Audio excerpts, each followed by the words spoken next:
Hello guys, nandito na naman ako at syempre mag-flex lang ako dahil itong mga kapag nakakakita ako ng ganitong mga project ng ating Pangulong PBBM hindi ko mapigilan na hindi i-flex talaga sapagkat tingnan nyo naman ang isang bago na namang condominium na pabahay ni PBBM sa Santa Maria, Bulacan, na ipamamahagi na ready for occupancy na. At ito ay ipamimigay na sa 30,000 mga pamilya, 30,000 families Isipin nyo yun guys ang napakarami.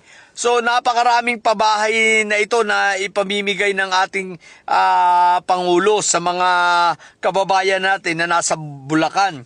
Guys, eto pa.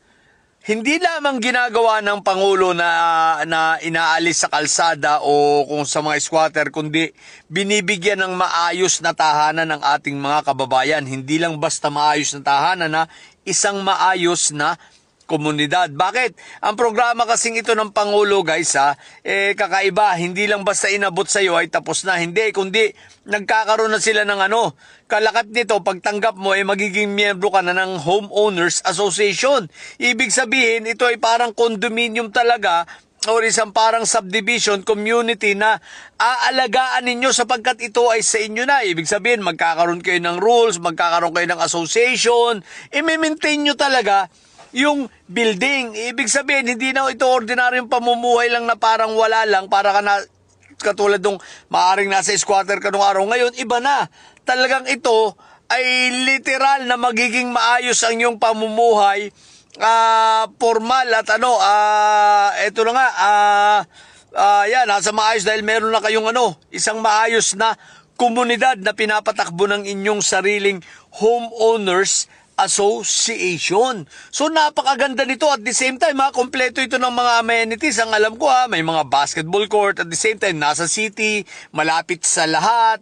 Meron kayong katulad ng condominium namin, may playground, may swimming pool, may basketball court. Hindi lang ako sigurado kung may swimming pool to, pero alam ko yung iba meron yata for this particular hindi lang ako sure, pero ang sigurado ako rito, may basketball court ito, may playground at may mga parking na maayos. At the same time, may elevator. So napakaayos ng pabahay na ito ng Pangulo at i-maintain ito ng mismong mga makakatanggap. 30,000 families Kaya shout out sa ating Pangulo. Ang galing, ang galing. Karapat dapat lang ito i-flex.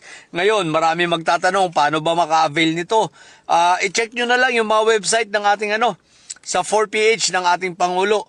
Hindi ko rin alam kung paano Alam ko, Pag-ibig, alam ko, HUDCC ba yun? So, nyo lang, i-check nyo na lang at maaaring kayo ay qualified. I-grab nyo na. Anyway, maraming pabahay ang ating Pangulo. May nauna ng 400,000 plus, di ba?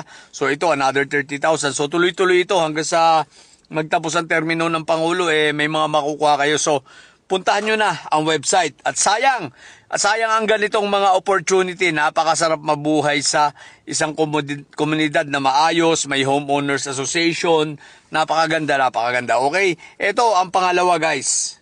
Ito, pinost ko sa aking FB Huwag ninyong kakalimutan, merong bukas may press con na gagawin sa Valle Verde.